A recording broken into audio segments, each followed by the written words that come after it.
ক্ষমা করবেন, কারণ ভক্তের অধীন ভগবান। রাধে রাধে।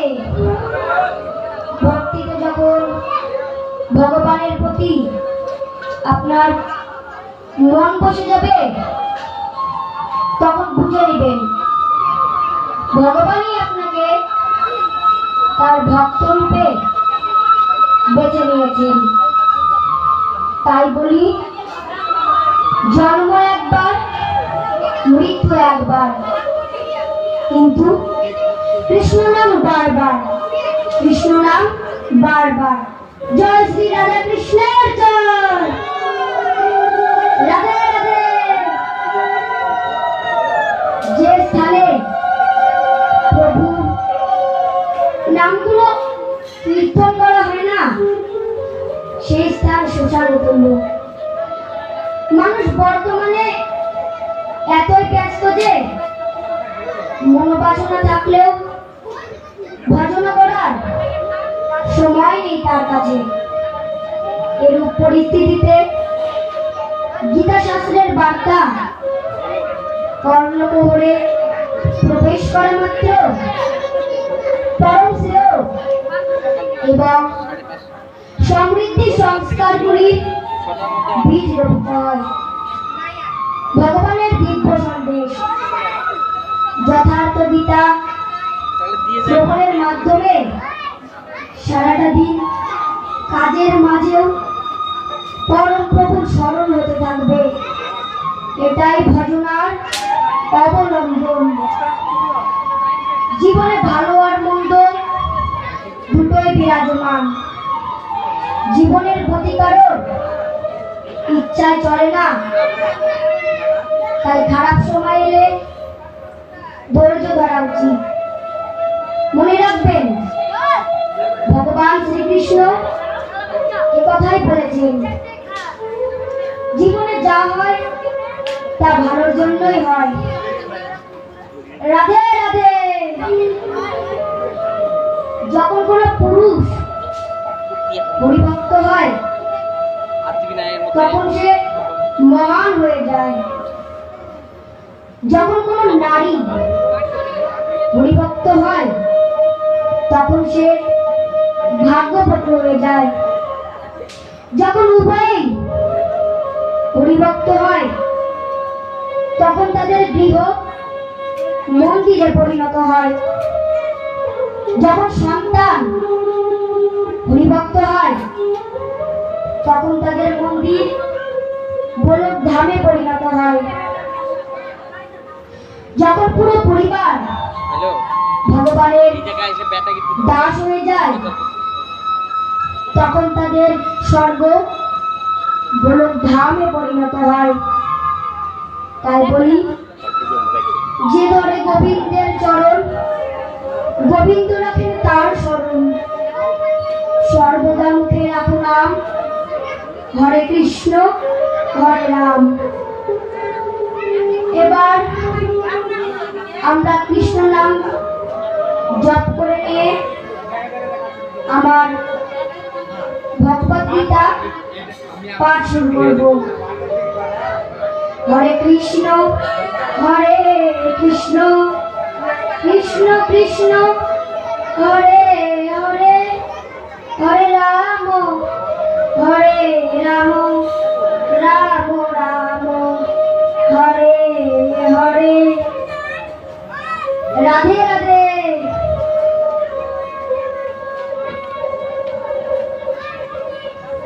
ওম নমো ভগবতে বাসুদেবায় নমো। অখণ্ড মণ্ডলাকারং ব্যক্তং যেন চরাচরং তৎপদং দর্শিতং যেন।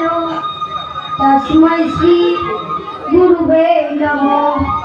গুরু ব্রহ্মা গুরু বিষ্ণু গুরুদেব মহেশ্বর। গুরুদেব পরম ব্রহ্ম। তস্मै শ্রী গুরুবে নমঃ। কৃষ্ণ করুণা সিন্ধু দীনবন্ধু জগৎপতে গোপীশ গোপিকা কান্ত রাধাকান্ত নমস্তুতে। হরে কৃষ্ণ কৃষ্ণ কৃষ্ণ হরে হরে হরে রাম রাম রাম হরে হরে। রাধে রাধে। আমার কথাগুলো আপনারা মন দিয়ে শুনুন। একটা কথা বলি, আমার যখন জন্ম হয়েছিল তখন আমি শ্বাস নিয়ে জন্মগ্রহণ করেছিলাম, কিন্তু নাম নিয়ে নয়।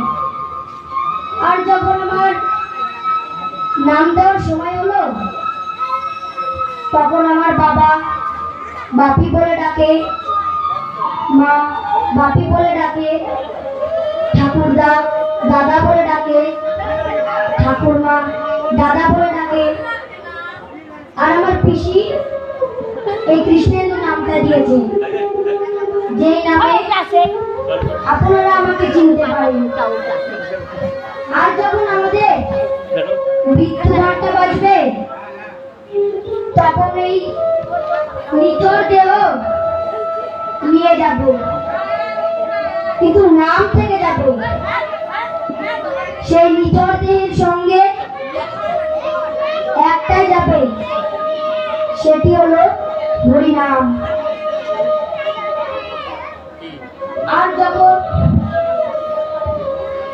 তাই বলি, যাবো নিরন্তর মন পরশ্রী গোবিন্দের স্মরণ, সর্বদা মুখে রাখো নাম হরে কৃষ্ণ হরে রাম।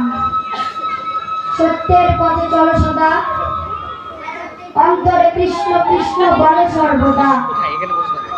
কৃষ্ণ কৃষ্ণ বলে মন, ভজ কৃষ্ণ সারাক্ষণ। রাধে রাধে।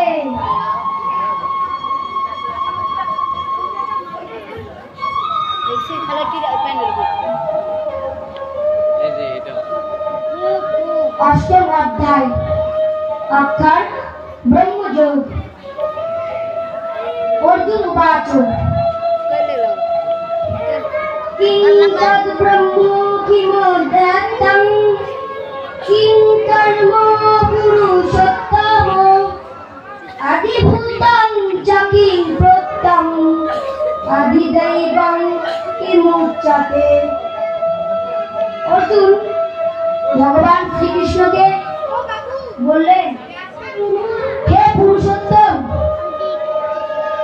ব্রহ্ম কি, অধ্যাত্ম কি, কর্ম কি, অধিভূত এবং অধিদৈবই বা কাকে বলে? অধিয়জ্ঞ কথং গোত্র দেস্মিন মধুসূদন প্রয়াণকালে চ কথং নিয়োসিরিয়তাত্তবে। হে মধুসূদন, এই দেহে অধিযোগ্য কে এবং তিনি কিভাবে অবস্থান করেন? অন্তকালে সমাহিত চিত্তে পুরুষেরা আপনাকে কি রূপে জানতে পারেন? শ্রী ভগবান বাচন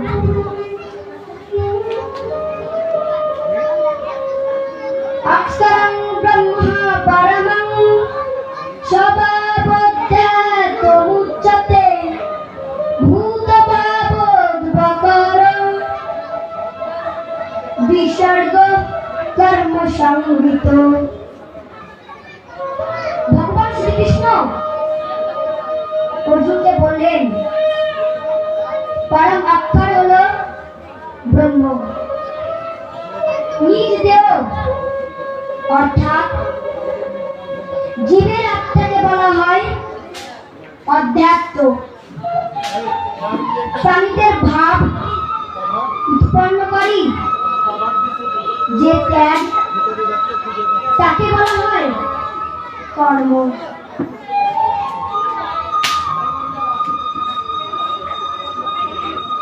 আদিভূতং সর্বভাব পুরুষাদি দৈবতম আদিয়জ্ঞহমে মাত্র দেহে দেহ পিতাম্বর।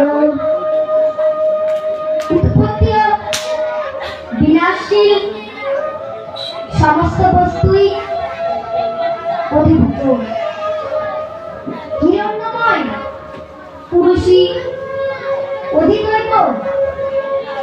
এবং হে নরশ্রেষ্ঠ অর্জুন, এই দেহে আমি বাসুদেবী হলাম অন্তর্যামী রূপে অধিযোগ্য।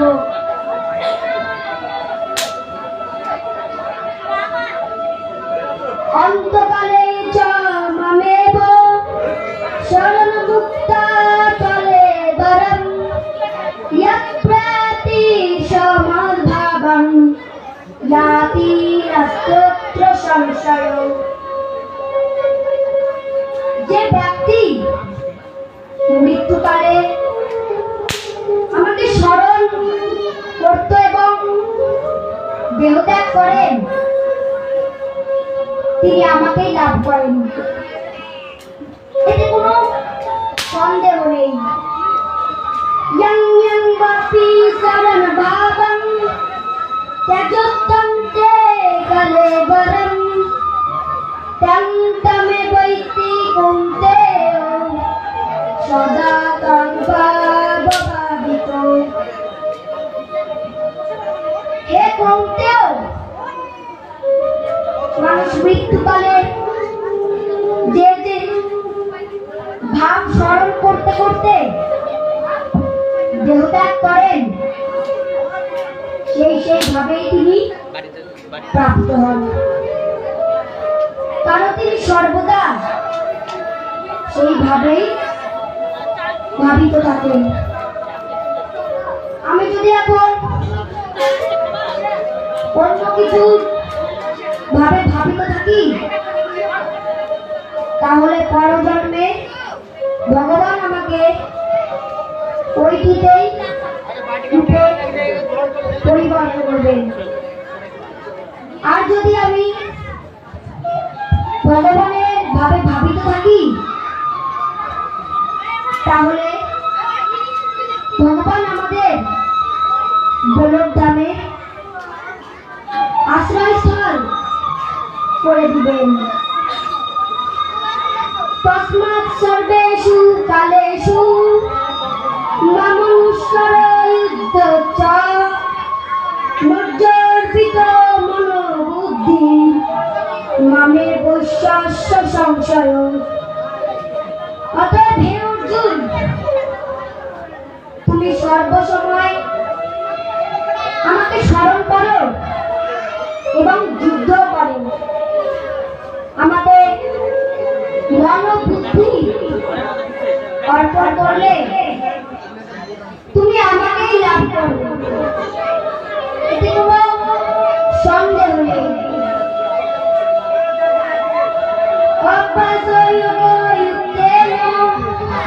চেতসা নন্দগামিনা পরমং পুরুষং দিব্যং याति पार्थानुचिन्तयन्। হে পার্থ,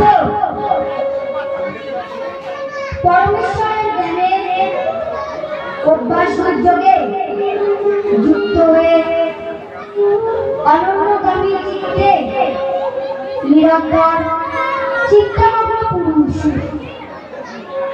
জ্যোতির্ময় পরম দিব্য পুরুষকে অর্থাৎ পরমেশ্বরকেই লাভ করেন। কবিন্দ্রানো মুষাশিতারং নবনিয়াং সমুদ্মরেদ্যা সর্বস্য ততারং চিন্তর্পং আদিত্যবর্ণং তমসোপর্ণা। যিনি সর্বজ্ঞ, সনাতন, সকলের নিয়ন্ত্রণ এবং সূক্ষ্মাতি সূক্ষ্ম সকলের ধারণ পোষাককারী অচিন্ত স্বরূপ সূর্যের ন্যায় সব প্রকাশ এবং অবিদ্যার অতীত সিদ্ধ সচ্চিদানন্দ ঘন পরমেশ্বরকে স্মরণ করেন।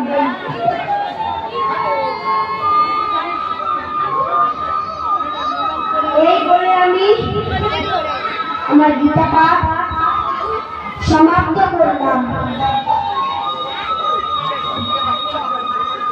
এবার একটা কথা বলি, আমরা সনাতন ধর্মের মানুষ বেশ কিছুদিন ধরে আমাদের চারিপাশে যে নিষ্ঠুর অত্যাচার হচ্ছে তা অত্যন্ত দুর্ভাগ্য। তাই শরীর মন প্রাণকে ধর্ম রক্ষা করতে হবে।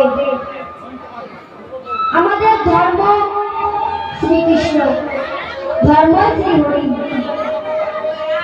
যে সত্য পথে চলে তার কোনো ভয় নেই, কেউ তাকে বুঝতে পারে না। অটুট নিষ্ঠা, অটুট ব্রহ্মচর্য। আজকে চারিদিকে সকল সনাতনীদের ব্রহ্মতেজ জেগে উঠেছে। তাই ভগবান এই 5টি পরিস্থিতিতে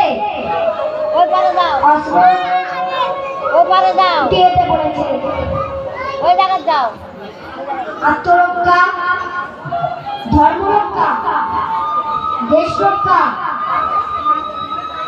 স্ত্রী রক্ষা ও সত্য রক্ষা।